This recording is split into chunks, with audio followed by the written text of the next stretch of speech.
আসসালামু আলাইকুম ওয়ারহমতুল্লাহি তাআলা ওয়া বারাকাতুহু। আমরা ৫ নম্বর আয়াতের অধ্যয়ন শুরু করছি। আমি প্রথমে আয়াতটির অনুবাদ করব। এটি অনুবাদ করা বেশ কঠিন একটি আয়াত। এটি আক্রমণাত্মকও মনে হতে পারে, কিন্তু ইনশাআল্লাহ আমরা যখন এর গভীরে যাব তখন এটি আরও ভালোভাবে বুঝতে পারব।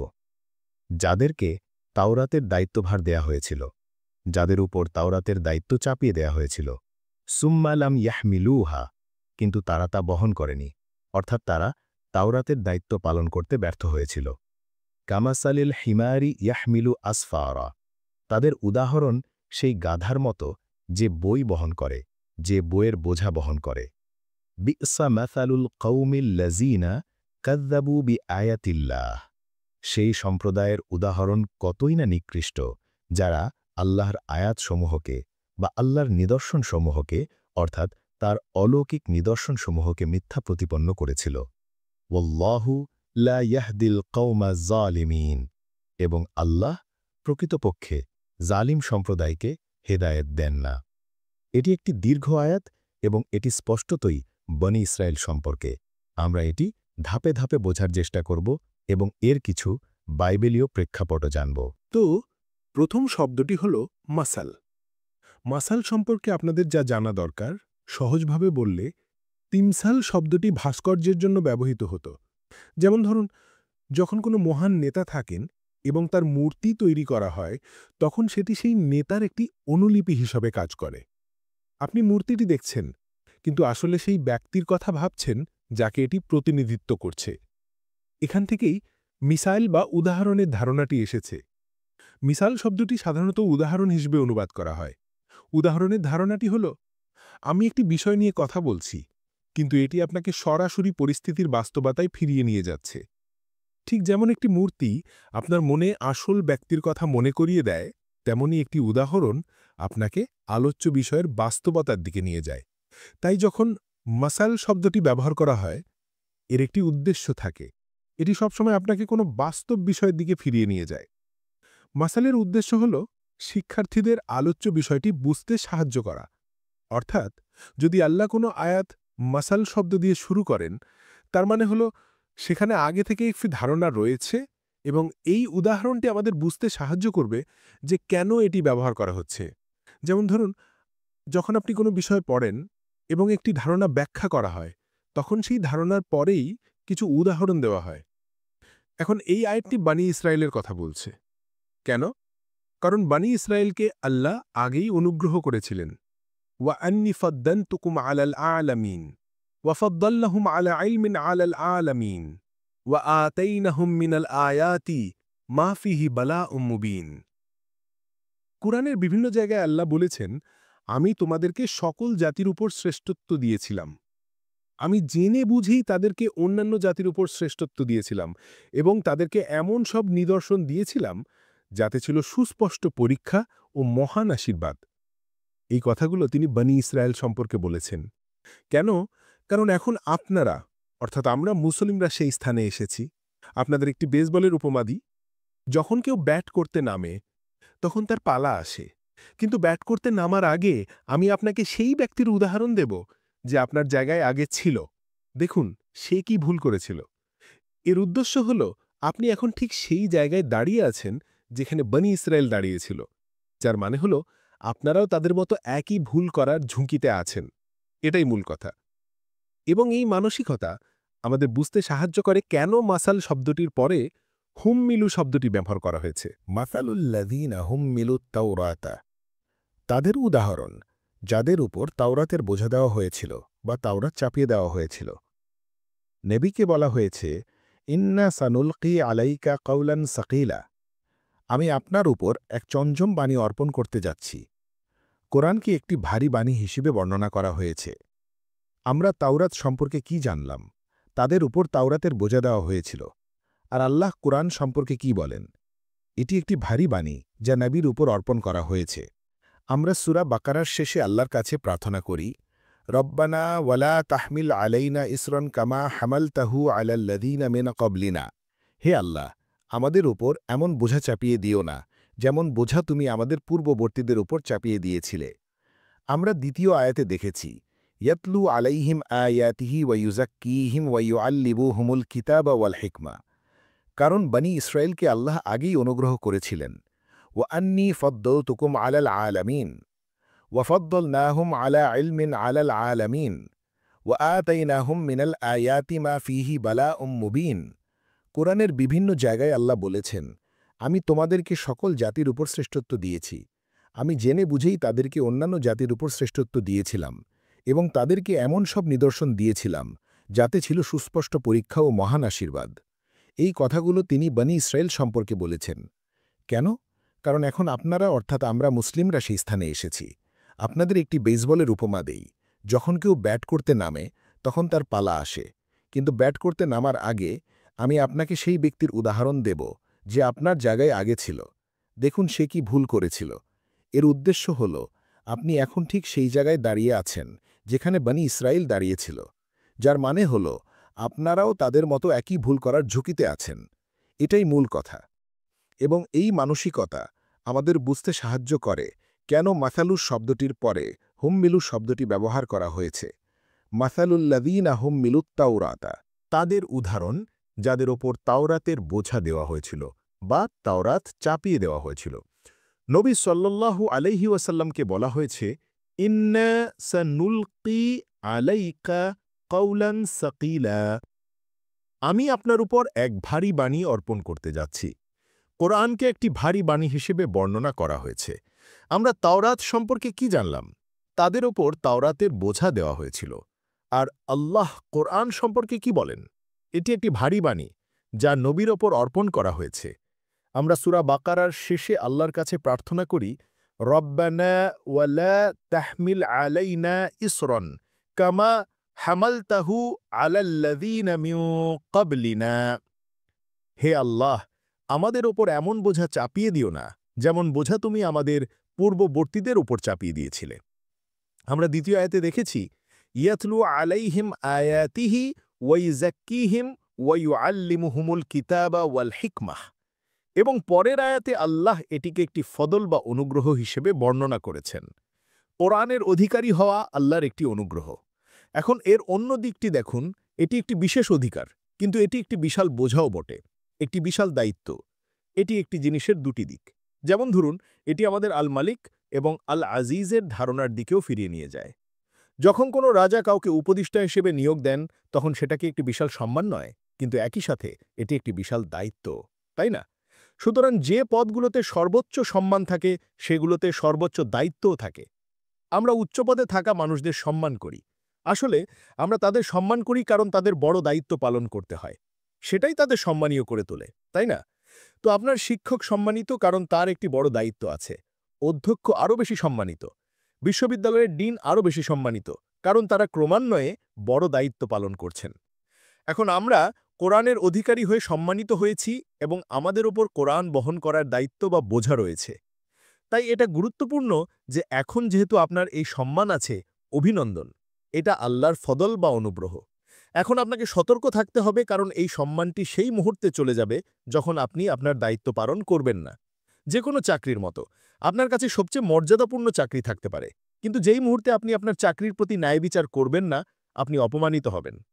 আপনার কাছে প্রেসিডেন্টের চাকরি থাকতে পারে, যা একটি অত্যন্ত মর্যাদাপূর্ণ চাকরি, কিন্তু যদি আপনি আপনার ভূমিকায় দুর্নীতিগ্রস্ত হন, তবে আপনি দেশের সবচেয়ে অপমানিত ব্যক্তি হবেন, কারণ আপনি সেই ভূমিকার অপব্যবহার করেছেন। তাই এখন যেহেতু মুসলিমরা এই অবস্থানে আছে, তাদের জানা দরকার যে আপনাদের আগে যারা সম্মানিত ছিল তাদের সাথে কি হয়েছিল এবং তারা সেই সম্মান হারিয়েছিল। আপনারা এই অবস্থানে পড়তে চান না। কোরআনের অন্য আয়াতগুলো দেখুন যা একইভাবে এই ধারণার ইঙ্গিত দেয়। কুল আতিউল্লাহ ওয়া আতিউর রসুল, তাদের বলুন আল্লাহ ও রসুলের আনুগত্য করো। ফাইন তাওয়াল্লাউ ফাইন্নামা আলাইহি মা হুম্মিলা, যদি তারা মুখ ফিরিয়ে নেয় তবে তার ওপর সেই দায়িত্বই বর্তাবে যা তার উপর অর্পণ করা হয়েছে। ওয়া আলাইকুম মা হুম্মিলতুম, এবং তোমাদের ওপর সেই দায়িত্ব বর্তাবে যা তোমাদের ওপর অর্পণ করা হয়েছে। ওয়া ইন তুতিউহু তাহতাদু, এবং যদি তোমরা তার অনুসরণ করো তবে তোমরা হেদায়েত প্রাপ্ত হবে।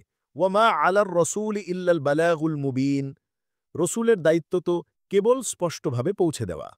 কোরআনের অন্য আরেকটি আয়াত, এটি একটি ভয়ঙ্কর আয়াত, কিন্তু আমি আপনাদের এখনই বলছি, ইন্না عرضنا الأمانة على السماوات والأرض والجبال আমরা এই আমানতকে আসমান জমিন ও পর্বতমালার সামনে পেশ করেছিলাম فأبين أن يحملنها কিন্তু তারা তা বহন করতে অস্বীকার করল আমরা এই আস্থা বা আমানতকে আসমান জমিন ও পর্বতমালার সামনে পেশ করেছিলাম কিন্তু তারা সকলেই এই বোঝা বহন করতে অস্বীকার করেছিল তারা সকলেই এই আস্থা বহন করতে অস্বীকার করেছিল এই আস্থাটি হল ভালো মন্দ বেছে নেওয়ার ক্ষমতা যা সূরা আহজাবে বর্ণিত হয়েছে এবং আল্লাহ বলছেন ভালো এবং মন্দ করার এই ক্ষমতা কারণ মানুষকে উচ্চ বুদ্ধি দিয়ে সম্মানিত করা হয়েছিল তাদের আত্মাকে অর্থাৎ আল্লাহ তাদের মধ্যে যে রূহ ফুঁকে দিয়েছিলেন তা দিয়ে সম্মানিত করা হয়েছিল ফলশ্রুতি অন্য যে কোনো প্রাণীর চেয়ে তাদের সঠিক সিদ্ধান্ত নেওয়ার ক্ষমতা বেশি ছিল তাই যখন এই ক্ষমতা এই আস্থা যে আমি তোমাকে যা ইচ্ছা তাই করার স্বাধীনতা দিচ্ছে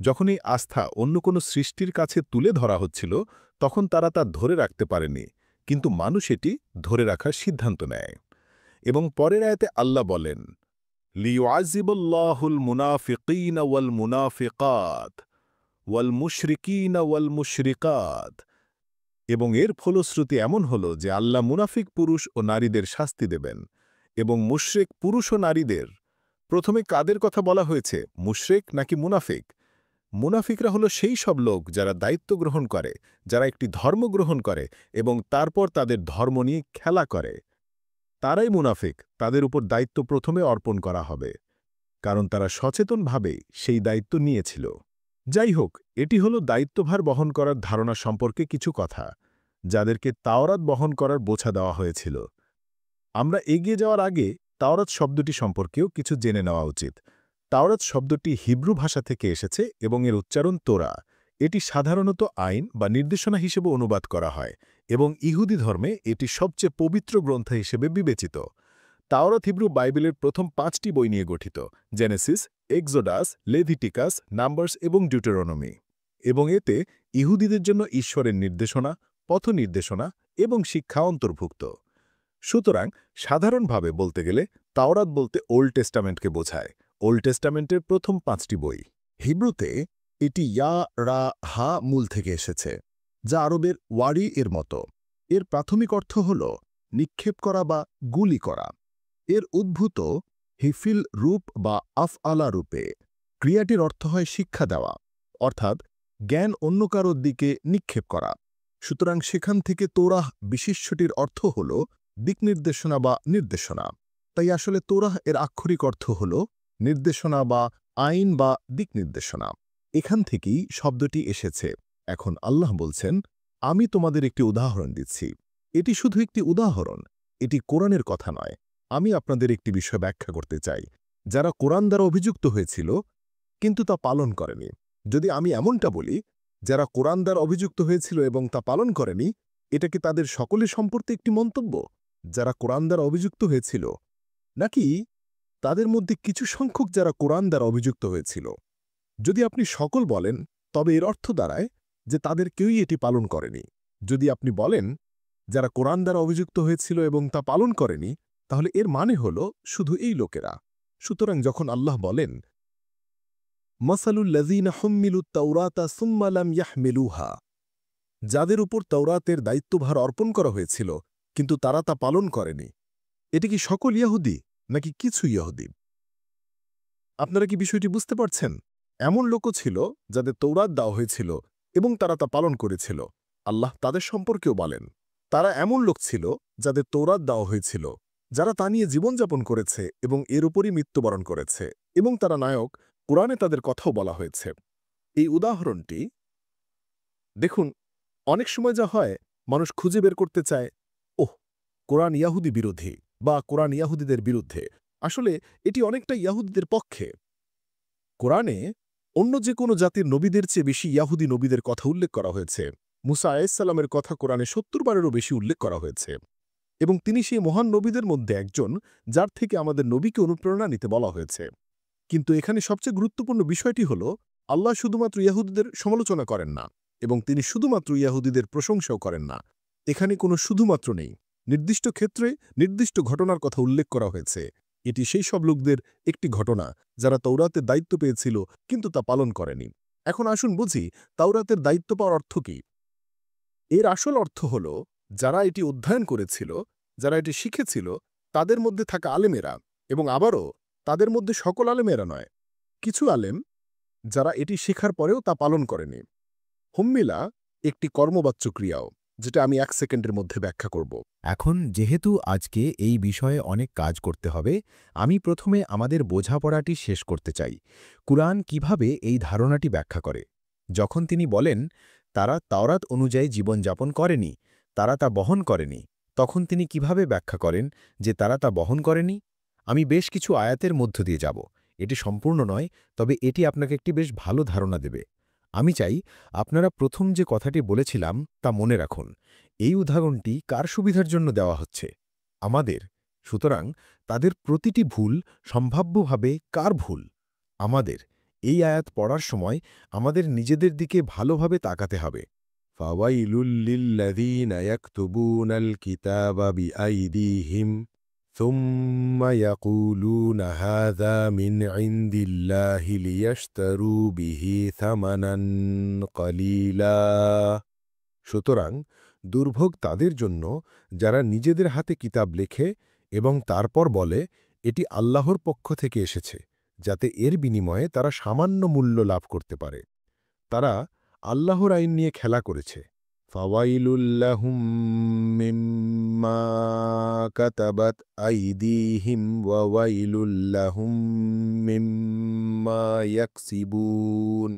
সুতরাং তাদের হাতের লেখার কারণে তাদের জন্য দুর্ভোগ, এবং তারা যা উপার্জন করে তার কারণেও তাদের জন্য দুর্ভোগ। অর্থাৎ প্রথম কাজটি হল নিজেদের হাতে আইন, ফতোয়া এবং বিধান তৈরি করা এবং তারপর বলা যে এটি আসলে আল্লাহর পক্ষ থেকে এসেছে, কিন্তু এটি করা হয় দুর্নীতিগ্রস্ত কারণে, সৎ উদ্দেশ্যে নয়।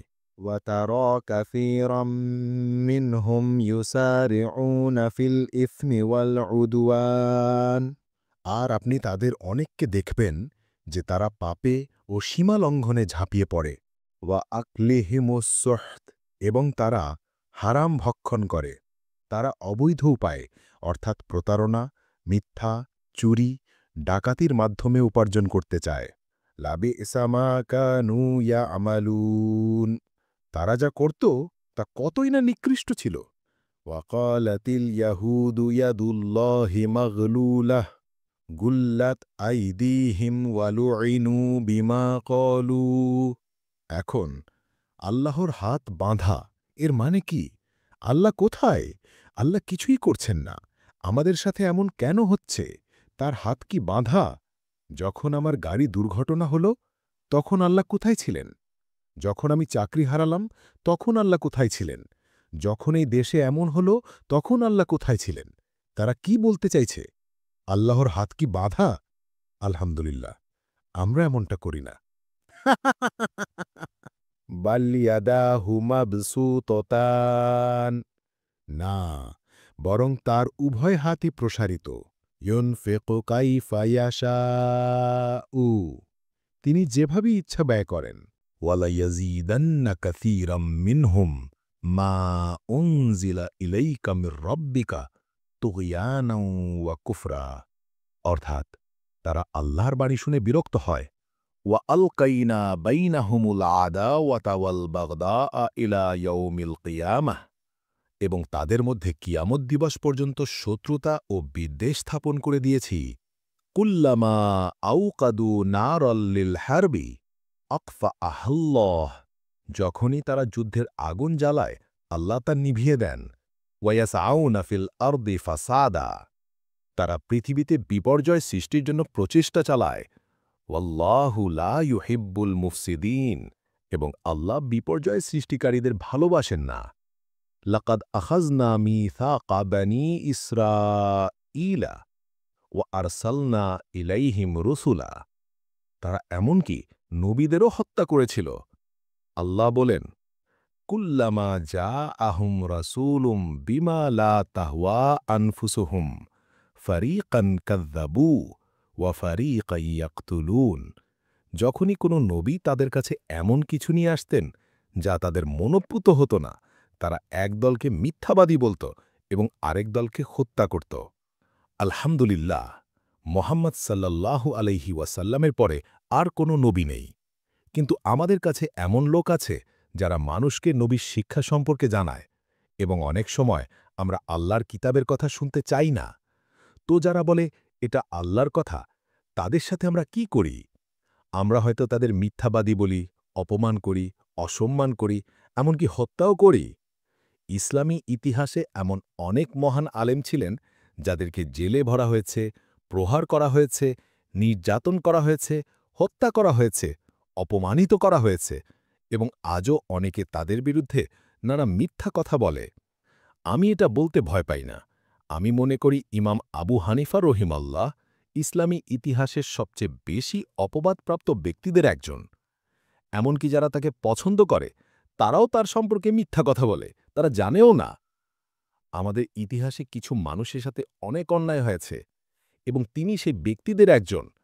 তিনি এতটাই অসাধারণ একজন ব্যক্তিত্ব ছিলেন, এবং পরে তার সাথে সবচেয়ে খারাপ বিষয়গুলো জুড়ে দেওয়া হয়েছে। আপনারা জানেন, অনেক সময় আমি আপনাদের একটি উপমা দেই। অনেক সময় আপনি কিছু মানুষের বাড়িতে যান, তারা আপনাকে সুন্দরভাবে অপমান করে। জানেন আমি কিসের কথা বলছি? ও মাশাআল্লাহ, আপনার এখনও একই চাকরি? আরে, আপনি এখনও সেই টয়োটা গাড়িটি চালান? দারুণ, হ্যাঁ আমি মনে আছে, এখনও সেই একই দাগগুলি আছে। এইসব লোক যারা আপনাকে সুন্দরভাবে অপমান করে। অনেক লোক আছে যারা অতীতের আলেমদের সুন্দরভাবে অপমান করে। ওহ, আল্লাহ তাকে পুরস্কৃত করুন, মাশাআল্লাহ। এবং তারপর তারা তার সম্পর্কে নানা মিথ্যা কথা বলবে। ফারিকান কাযযাবু ওয়া ফারিকান ইয়াকতুলুন। এক দলকে তারা মিথ্যাবাদী বলত, আর আরেক দলকে হত্যা করত। কানু লা ইয়াতানাহাওনা আম মুনকারিন ফাআলু। তারা একে অপরকে মন্দ কাজ থেকে বিরত রাখত না, যা তারা করত। এটা একটা ভীতিকর কথা। তারা একে অপরকে মন্দ কাজ থেকে বিরত রাখত না, তারা শুধু ছেড়ে দিত এবং বলত, আমি কি করতে পারি, তারা এমনই, এটাই তাদের কাজ। তারা এ বিষয়ে খারাপ কিছু বলত না। লাবিসা মা কানু ইয়াফআলুন। এর মানে হল, শুধু খারাপ লোকেরাই খারাপ কাজ করত না, যারা দাঁড়িয়ে দেখত তারাও ভয়ঙ্কর কিছু করছিল, শুধু দর্শক হয়ে। ইয়া আইয়ুহাল্লাযীনা আমানু লা তাসআলু আন আশিয়াআ ইন তাবদা লাকুম তাসুকুম। হে ঈমানদারগণ, তোমরা এমন বিষয়ে প্রশ্ন করো না যা প্রকাশ করা হলে তোমাদের কষ্ট দেবে। ওয়া ইন তাসআলু আনহা হিনা ইউনাজ্জালুল কুরআনা তুবদা লাকুম আফাল্লাহু আনহা ওয়াল্লাহু গফুরুর রহিম। এবং যদি তোমরা কোরআন নাজিল হওয়ার সময় সে সম্পর্কে প্রশ্ন করো, তবে এটা তোমাদের কাছে প্রকাশ করা হবে। আল্লাহ কিছু বিষয় ক্ষমা করে দিয়েছেন।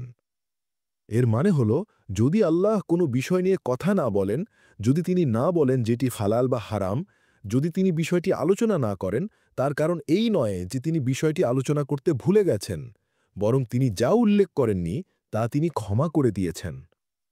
এটাই আফাল্লাহু আনহা এর অর্থ। আল্লাহ তা ক্ষমা করে দিয়েছেন। কিন্তু মানুষ কি জানতে চায়? আপনি কি আমাকে এটা বলতে পারেন, ওটা বলতে পারেন? মুসা আলাইহিস সালাম লোকদের বললেন, একটি গরু জবাই করো। খুব সহজ, একটি গরু জবাই করো। তারা কি করল? কি ধরনের গরু, কত লম্বা, মোটা না চিকন, এখনও বুঝতে পারছি না। এবং তারা যত বেশি প্রশ্ন করল, উত্তর কি সহজ হলো নাকি কঠিন? সুতরাং এই জটিলতা কে তৈরি করেছিল? তাদের প্রশ্নই এই জটিলতা তৈরি করেছিল।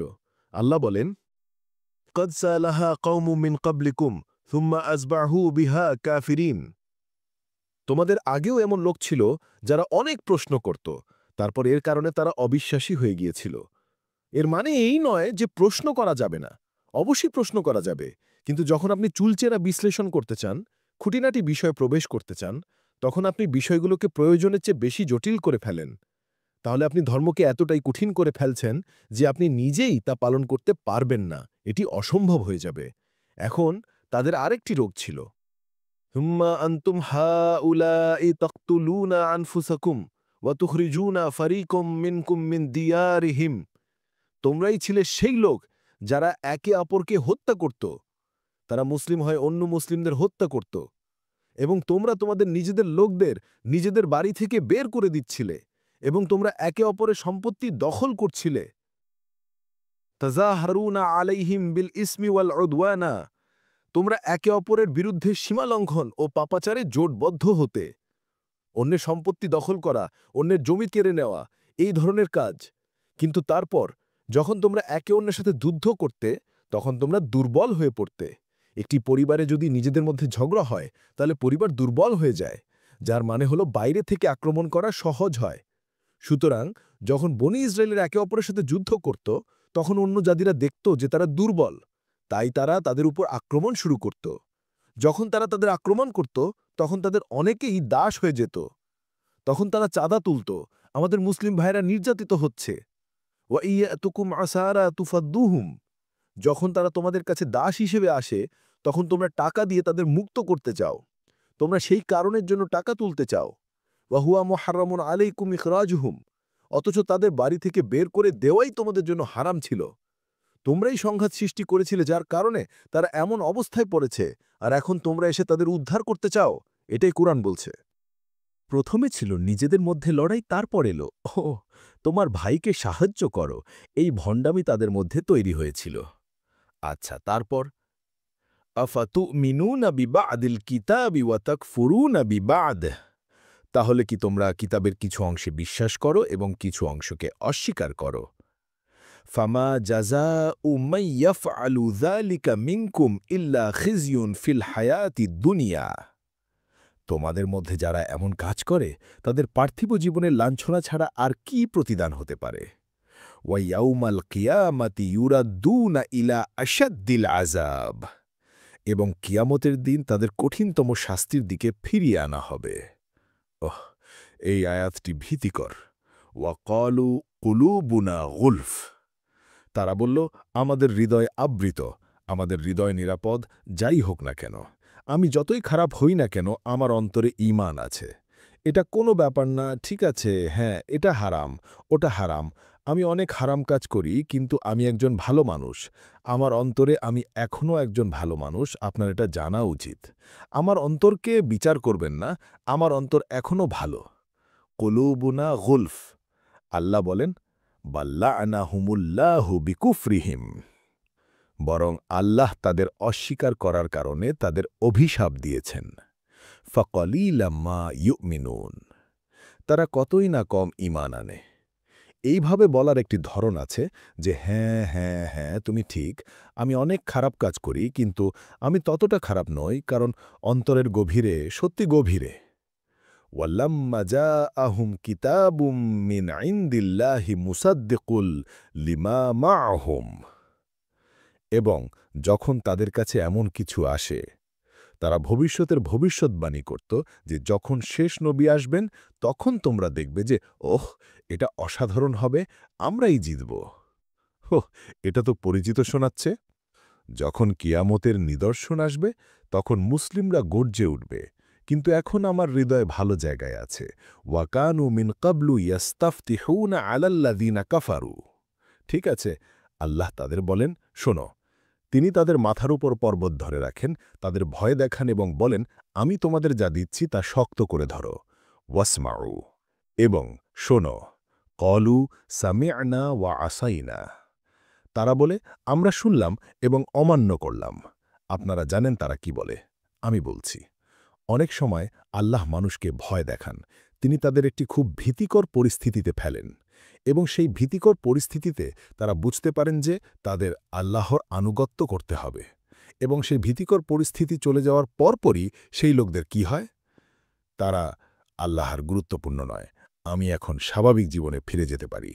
যেমন আল্লাহ অবিশ্বাসীদের উপমা দেন, যখন তারা সমুদ্র পথে ভ্রমণ করে এবং সমুদ্র উত্তল হয়ে যায়, তখন তারা সবাই আল্লাহরকে স্মরণ করতে শুরু করে, তাই না? যদি আপনি বিমানে থাকেন এবং মালাকুল মউতের মুখোশ নেমে আসে, ঠিক ওহ দুঃখিত, পাইলট ঘুমিয়ে পড়েছিল, আপনি মালাকুল মউতের মুখোশটি আবার লাগাতে পারেন, তাহলে নেটফ্লিক্সে ফিরে যাই, তাই না? তো এখানে ধারণাটি হলো এর চেয়েও বেশি কিছু।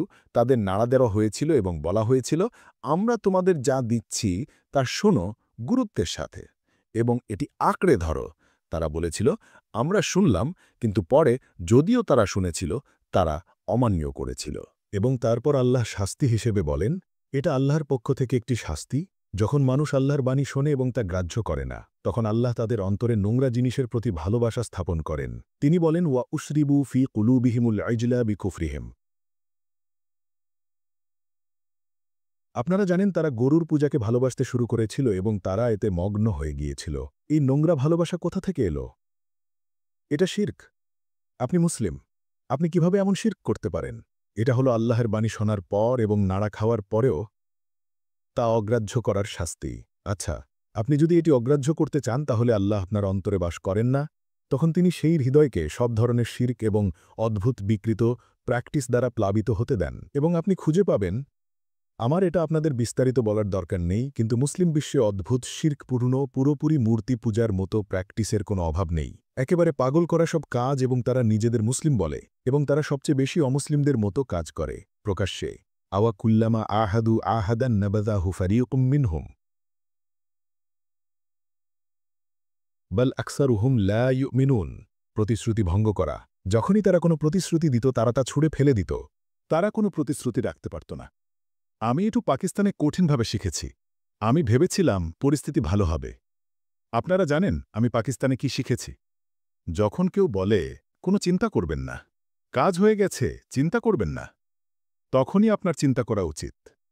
যখন লোকটি বলে আপনি চিন্তা করবেন না, কাজ হয়ে গেছে, ওহ খোদা, যত বেশি নিশ্চয়তা তত বেশি মিথ্যা।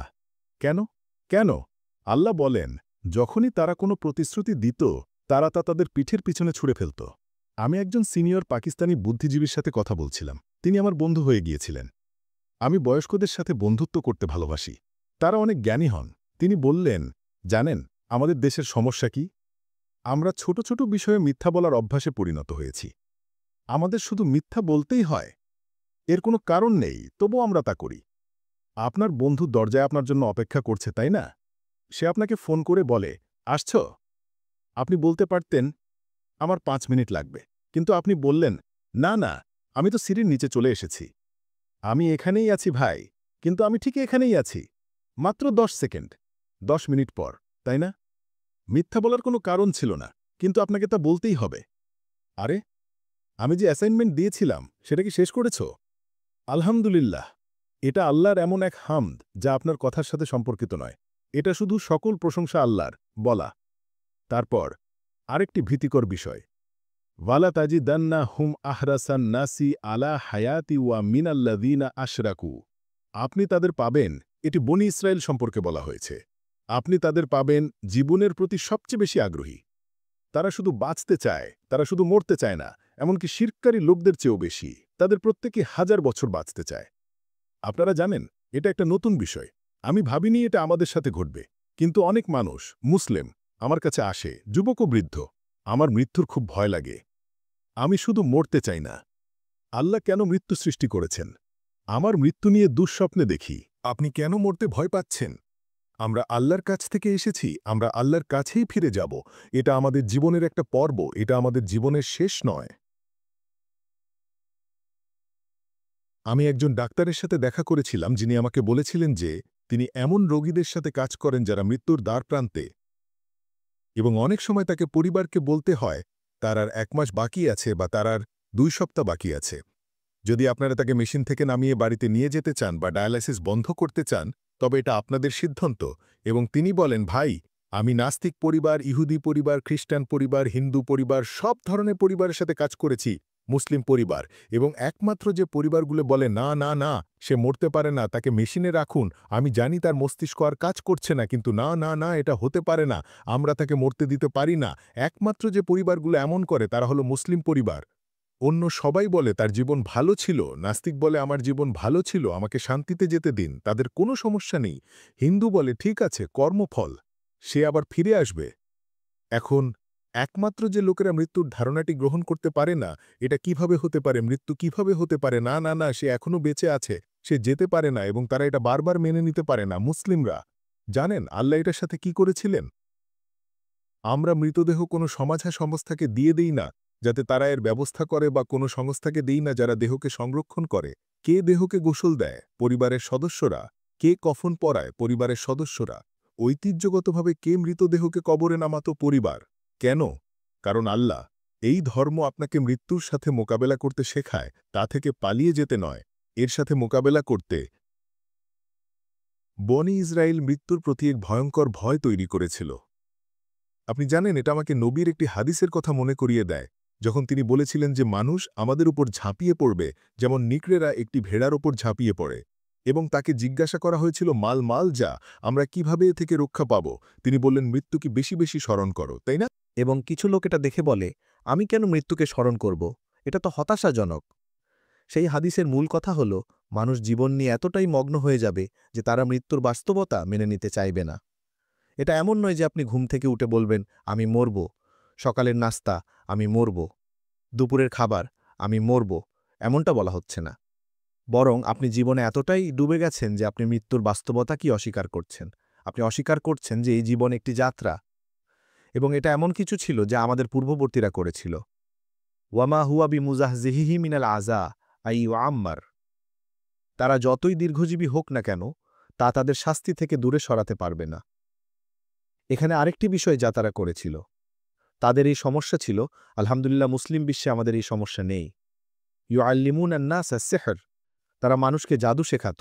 ফেরেশতাদের পাঠানো হয়েছিল তাদের জাদু শেখানোর জন্য, এবং তাদের বলা হয়েছিল, যখন তোমরা জাদু শিখবে, ইন্নামা নাহনু ফিতনাতুন ফালা তাকফুর। এটা শুধু একটি পরীক্ষা, কাফের হয়ে যেও না। যদি তুমি এটা শেখো তবে তুমি কাফের হয়ে যাবে। ওয়ায়াতাআল্লামুনা মা ইয়াদুররুহুম ওয়ালা ইয়ানফাউহুম। এবং তারা এমন কিছু শিখত যা তাদের ক্ষতি করত এবং কোনো উপকার করত না। মা ইউফাররিকুনা বিহি বাইনাল মারই ওয়া যাওজিহি। তারা বিশেষ করে এমন জাদু শিখত যা বিবাহ বিচ্ছেদ ঘটাতে পারে, অথবা একটি প্রস্তাব যাতে বাস্তবায়িত না হয়, অথবা এই মেয়েটি যেন কখনো বিয়ে করতে না পারে, বা সেই ছেলেটি যেন তার বিয়ের আগে অসুস্থ হয়ে পড়ে। এটাই তারা করত। এখানেই তাদের জাদুবিদ্যার বেশিরভাগটা চলে যেত। আলহামদুলিল্লাহ, আমরা এমনটা করি না। আমরা ভালো। ওয়ামাহুম বিদওয়ারিনা বিহি মিন আখাদিন ইল্লা বিইযনিল্লাহ। তারা আল্লাহর অনুমতি ছাড়া এই রমের জিনিস দিয়ে কারোর ক্ষতি করতে পারত না।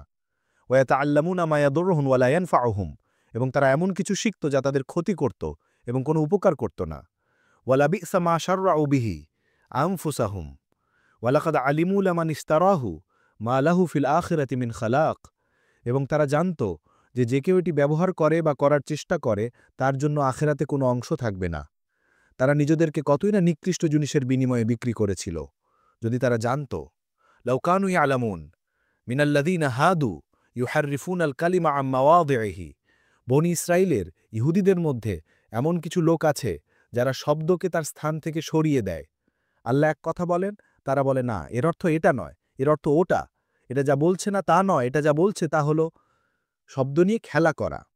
এখন কুরআনের ক্ষেত্রে আমরা আল্লাহর বাণী পরিবর্তন করতে পারি না, তাই না? এখানে একটি সৃজনশীল অনুশীলন। ঠিক আছে, আমরা শব্দ পরিবর্তন করতে পারি না। চলুন আমরা লোকদের বলি, আমি জানি এটা কি বলছে, কিন্তু এটা বলছে এক্স। না, আমি জানি এটা এক্স বলছে, আমি জানি, আমি জানি, আমি জানি আল্লাহ হলেন সর্বোত্তম বক্তা এবং তার কথা খুব স্পষ্ট, কিন্তু এর আসল অর্থ হলো অন্য কিছু। অথবা এটাই আয়াত, কিন্তু না না না, এই আয়াত আমরা অনুসরণ করতে চাই না, আমাদের এই আয়াত অনুসরণ করতে হবে না। কি? ইউহাররিফুন আল কালিমা আম মাওয়াদিহি ইয়াকুলুনা সামি'না ওয়া আসাইনা। এবং তারা বলে, আমরা শুনলাম এবং অমান্য করলাম। ওয়াসমা গাইরা মুসমা। এবং আমরা এমনভাবে শুনি যা শোনা উচিত নয়। ওয়ারাঈনা লাইয়াম বিআলসিনাতিহিম। এর মানে হল, তারা তাদের জিহ্বাকে বিকৃত করে অপমানজনক কথা বলে। তাআনান ফিদ্দীন। তারা ধর্মের বিষয়ে ব্যঙ্গ করে। ওয়ালাউ আন্নাহুম ক্বালু সামি'না ওয়া আতা'না। এবং যদি তারা শুধু বলতো, আমরা শুনলাম এবং মান্য করলাম। ওয়াসমা ওয়ানজুরনা। এবং শুনেছিল এবং বলেছিল, আমাদের জন্য অপেক্ষা করুন। লাকানা খাইরাল লাহুম ওয়া আকওয়ামা। তবে তা তাদের জন্য উত্তম হতো। ঠিক আছে, পরেরটি আবার এমন কিছু, আলহামদুলিল্লাহ, আমরা এ থেকে মুক্ত। মা ইয়াওয়াদ্দুল্লাযীনা কাফারু মিন আহলিল কিতাবি ওয়ালাল মুশরিকিনা আইয়ুনাজ্জালা আলাইকুম মিন খাইরিম মির রাব্বিকুম। তারা কখনোই চায় না যে তোমাদের কাছে কোনো ভালো কিছু আসুক। তারা ঘৃণা করে যে তোমাদের কাছে কোনো ভালো কিছু আসুক। ওয়াল্লাহু ইয়াখতাসসু বিরাহমাতিহি মান ইয়াশা। এবং তাদের মধ্যে থাকা জ্ঞানীরা ঘৃণা করে যে এখন তোমাদের কাছে ওহী এসেছে। তারা মনে করে, যদি তোমাদের কাছে ওহীর জ্ঞান থাকে, তাহলে মানুষ আর আমাদের কাছে আসবে না। তারা আর আমাদের জ্ঞান দ্বারা প্রভাবিত হবে না, কারণ তোমাদের কাছে সেই জ্ঞান আছে। তাই তারা তোমাদের জন্য এটা চায় না।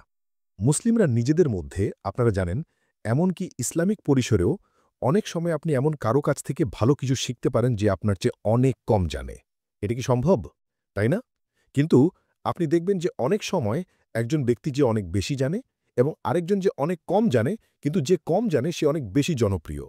হ্যাঁ, এবং যে বেশি জানে সে খুব বিরক্ত হয়, কিন্তু যে কম জানে সে বেশি জনপ্রিয়। এবং হয়তো সে কিছু ভুল কথা বলে, যাই বলুক না কেন, কিন্তু সে কি কিছু ভালো কথাও বলে? হ্যাঁ, সে কিছু ভালো কথাও বলে। এখন আপনি দুটি কাজ করতে পারেন। আপনি বলতে পারেন, আরে মাশাআল্লাহ, আপনি জনপ্রিয়, আপনি অনেক মানুষের কাছে পৌঁছাচ্ছেন, এখানে কিছু ভুল আপনি করছেন। আমি আপনাকে ব্যক্তিগতভাবে এ বিষয়ে সাহায্য করতে চাই, কারণ আপনি এই ব্যক্তির এবং সে যে ভালো কাজগুলো করে তার প্রতি যত্নশীল। কিন্তু আমরা কি তাই করি? কারণ আমি কম জনপ্রিয়, এখন আমি বিশ্বকে ঘোষণা করব যে এই ব্যক্তি কতটা ভুল, এবং তারা যা কিছু ভুল করে তা তুলে ধরব। এবং তারপর লোকদের বলবো, হ্যাঁ, কিছু ভালো জিনিস আছে মাশাআল্লাহ, কিন্তু জানেন সেই ভালো জিনিসগুলোর কোনো মূল্য নেই, কারণ এই সব ভুলগুলো দেখুন, এই সব ভুল দেখুন। তারা এটা সহ্য করতে পারে না যে অন্য কারো কাছ থেকে ভালো কিছু আসুক, তারা পারে না। আপনারা জানেন, আমাদের ধর্ম খুব সহজ নীতির উপর প্রতিষ্ঠিত। যদি আমার কারো সাথে কোনো সমস্যা হয়, আমার কি করা উচিত? তাদের সম্পর্কে কথা বলবো নাকি তাদের সাথে কথা বলবো? তাদের সাথে কথা বলবো। আমাদের ধর্ম খুব সহজ নীতির উপর প্রতিষ্ঠিত। আপনার ভাই ও বোনের দোষ গোপন করুন নাকি আপনার ভাই ও বোনের দোষ প্রচার করুন? এটা কি? মান সাতারা মুমিনান সাতারাহু লোহু ইয়াউমাল কিয়ামাহ। যে ব্যক্তি কোনো মুমিনের দোষ গোপন করে, আল্লাহ কিয়ামতের দিন তার দোষ গোপন করবেন। এখন আমাদের ইসলামিক বিষয়বস্তুর একটি বড় অংশই একজনের দ্বারা আরেকজনকে ধ্বংস করার জন্য নিবেদিত। হ্যাঁ নাকি না? আমার প্রশ্ন হলো, সেই ব্যক্তি যে অন্য ব্যক্তিকে ধ্বংস করতে চেয়েছিল, সে কি তাকে ইমেইল করতে পারত না? তার ফোন নাম্বার খুঁজে পায়নি? তার মসজিদে যেতে পারত না? তাদের সাথে কথা বলতে পারত না? বসে কথা বলতে পারত না? তারা তা করতে পারেনি। তাদের প্রথমে বিশ্বে গিয়ে বলতে হয়েছে যে সে কেমন কাফের। সেটাই ছিল প্রথম ধাপ। এটা আমি বুঝি না। এটা একটা বিষয় যে আপনি অন্তত সেই ব্যক্তির সাথে কথা বলুন, তাদের সাথে আপনার একটি কথোপকথন হোক। এবং এর ওপরেও আমার নিজস্ব তত্ত্ব, আপনাদের এর সাথে একমত হতে হবে না। মানুষ সবসময় একে অপরের সাথে ভিন্নমত পোষণ করবে এবং কোনো মানুষই কখনো নিখুঁত হবে না। আপনি আপনার শক্তি ব্যয় করতে পারেন এটা বর্ণনা করতে যে অন্য কেউ কতটা ভুল, অথবা আপনি আপনার শক্তি ব্যয় করতে পারেন কিছু সঠিক কাজ করার জন্য। আপনি সিদ্ধান্ত নিন আপনি আপনার শক্তি কোথায় লাগাতে চান। কিছু মানুষের পুরো ধর্মই হয়ে যায় অন্যকে সংশোধন করা, অন্যকে নিচে নামানো, তাই না? এবং যদি অন্য কেউ সত্যিই ভয়ঙ্কর কিছু করে বা তারা যে খুব ভুল ধারণা ছড়াচ্ছে, জানেন কি, ধারণাকে আক্রমণ করতে উচিত। কোরআন আমাদের ধারণাকে আক্রমণ করতে শেখায়, পরিবর্তে কি আক্রমণ করার? মানুষকে। আমরা মানুষকে আক্রমণ করার প্রতি আসক্ত হয়ে পড়েছি ধারণার পরিবর্তে। এখন বিষয়টা হলো, যখন আপনি একজন ব্যক্তিকে আক্রমণ করেন তখন সেই ব্যক্তি ভালো এবং খারাপ উভয় ধারণা দিয়েই গঠিত। যখন আপনি সেই ব্যক্তিকে আক্রমণ করেন তখন আপনি সবকিছুকেই খণ্ডন করেছেন। কিন্তু যদি আপনি ধারণাকে আক্রমণ করেন তবে আপনি সবাইকে উপরে উঠাচ্ছেন, আপনি একে অপরকে সাহায্য করছেন। কিন্তু তারা এটা করেনি। তারা চায়নি যে ভালো কিছু অন্য কারো কাছে আসুক। ওয়াকালু লা ইয়াদখুলাল জান্নাতা ইল্লা মান কানা হুদান আও নাসবারা। তারা বিশ্বাস করতে শুরু করল যে আমরা ছাড়া আর কেউ জান্নাতে প্রবেশ করবে না। এগুলো তাদের মন গড়া আশা। কুল হাতু বুরহানাকুম, আপনার প্রমাণ আনুন। আল্লাহ বলেন, আপনার প্রমাণ আনুন। কোরআনে কি এমন কোনো আয়াত আছে যেখানে বলা হয়েছে যে আপনারা ছাড়া আর কেউ জান্নাতে প্রবেশ করবে না? আল্লাহ কি আমাদের এমন কোনো নিশ্চয়তা দিয়েছেন যে আপনি এবং আমিই জান্নাতে যাব? না, তিনি বলেন, কু আনফুসাকুম ওয়া আহলিকুম নারা, তোমরা নিজেদেরকে এবং তোমাদের পরিবারকে আগুন থেকে বাঁচাও। তিনি বলেন, ইয়া আইয়ুহাল্লাযীনা আমানু কু আনফুসাকুম ওয়া আহলিকুম নারা। তিনি বলেননি, ইয়া আইয়ুহাল্লাযীনা কাফারু কু আনফুসাকুম ওয়া আহলিকুম নারা। তিনি বলেছেন, হে ঈমানদারগণ, তোমরা নিজেদেরকে এবং তোমাদের পরিবারকে আগুন থেকে বাঁচাও। এর থেকে আপনি কি বুঝলেন? মুমিনদের নিরাপত্তার কোনো মিথ্যা ধারণা নেই, এবং যেহেতু তাদের তা নেই, তাদের কাছে কে জাহান্নামে যাবে আর কে যাবে না তা নিয়ে সিদ্ধান্ত নেওয়ার মতো মানসিক শক্তি নেই।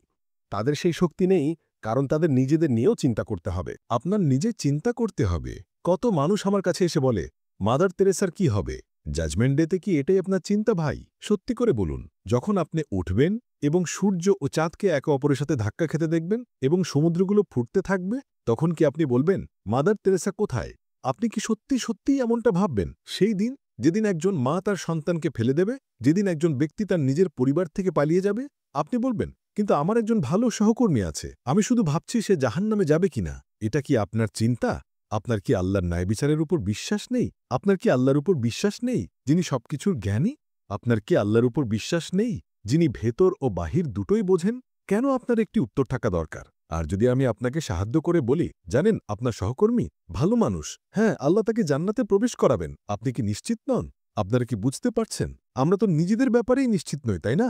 তাহলে আপনি কেন অন্য কারো জন্য নিশ্চয়তা চান? এই মানসিকতা কোথা থেকে আসে? এটা আসে এই ধারণা থেকে যে আমরা তো ইতিমধ্যেই সেভড, আমি চাই অন্যরাও সেভড দলে যোগ দিক। এটা আত্মধার্মিকতা। লা তুজাক্কু আনফুসাকুম হুয়া আলামু বিমানিত্তাকাহ। তোমরা নিজেদেরকে পবিত্র বলে দাবি করো না, তিনিই ভালো জানেন কে তাকওয়া অবলম্বনকারী। তারা এই মানসিকতা তৈরি করেছিল, এবং দুর্ভাগ্যবশত আমরা এমনকি বলি না আমরা মুসলিমরা সেভড। আমরা তা বলি না। আমরা বলি আমার মুসলিমদের সংস্করণটি সেভড, আমার লোকেরা, আমার মেন্টর, আমার শেখ, আমার যেই হোক, এবং যারা আমার মতো একই ইউনিফর্ম পরে তারাই সেভড। বাকি সবাই, হ্যাঁ, জানেন, তারা শুধু বারবিকিউ। এই হল আমি কেন এই সব আয়াত পড়লাম। আল্লাহ বলেছেন, যাদেরকে তাওরাতের বোঝা দেওয়া হয়েছিল এবং তারা তা বহন করেনি, তারা ধর্মকে নিয়ে অন্য কিছু বানিয়ে ফেলেছিল। এটা আল্লাহ যা দিয়েছিলেন তা নয়, তারা এটিকে পুরোপুরি অন্য একটি ধর্মে পরিণত করেছিল। এবং আল্লাহ বলছেন, এটাই আমি তোমাদের এই উদাহরণ দিচ্ছি, কারণ এখন তোমাদেরকেও সম্মানিত করা হয়েছে। এই ভুলগুলো করো না। এবং যদি আমরা এই ভুলগুলো করে থাকি, আমাদের মধ্যে যথেষ্ট সংখ্যক, সবাই নয়, কিন্তু আমাদের মধ্যে যথেষ্ট সংখ্যক এই ভুলগুলো করে আসছে, এখন সময় এসেছে তা থামানোর। আমাদেরকে বনি ইসরায়েলকে অধ্যয়ন করতে হবে, যেন আমরা নিজেদের অধ্যয়ন করছি। আসলে জানেন মেডিকেলের ছাত্ররা কি করে? তারা মৃতদেহ বা ক্যাডাভার নিয়ে গবেষণা করে, কারণ তারা আসলে ভবিষ্যতের রোগীর উপর গবেষণা করছে। আমরা বনি ইসরায়েলকে অধ্যয়ন করছি, বনি ইসরায়েলকে অধ্যয়ন করার জন্য নয়, আমরা তাদের অধ্যয়ন করছি নিজেদের অধ্যয়ন করার জন্য, শেখার জন্য। কুরআন আমাদের জন্য হিদায়েত, ইতিহাসের মজার ঘটনা নয়। তো আমি আপনাদেরকে বিদায় জানানোর আগে, এটা এখন এমন এক জায়গায় যেখানে বিষয়গুলো সত্যিই দারুণ হয়ে উঠবে। আমি আপনাদের নামাজের পরে বলবো, কিন্তু একটি বিষয় যা আমি আপনাদের সাথে শেয়ার করব, উদাহরণটি দেওয়া হয়েছিল একটি গাধার, যা বোঝা বহন করে। এটা দেখুন। ইলিয়াহু স্কুলের একজন জ্ঞানী ব্যক্তি শিখিয়েছিলেন, এটা ইহুদি সাহিত্য, রাব্বিনিক সাহিত্য, এটা ব্যাবিলনীয় তালমুদ। একজন ব্যক্তিকে সর্বদা নিজেকে তাওরাতের বিষয়গুলোর প্রতি বশীভূত করা উচিত, যেমন একটি বলদ জোয়ালের প্রতি এবং একটি গাধা বোঝার প্রতি। সুতরাং তাওরাত আসলে বলেছে তোমাদের কিতাবের প্রতি এমনভাবে প্রতিশ্রুতবদ্ধ করা উচিত, যেমন একটি গাধা তার বোঝার প্রতি প্রতিশ্রুতবদ্ধ।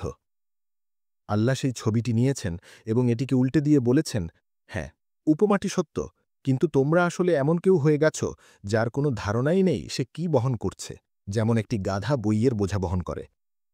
উপমাটি আসলে মূলত কুরআনের নয়, উপমাটি রাব্বিনিক সাহিত্য থেকে নেওয়া হয়েছে, এবং এই বিষয়টি তুলে ধরার জন্য এটিকে নতুনভাবে প্রকৌশল করা হয়েছে।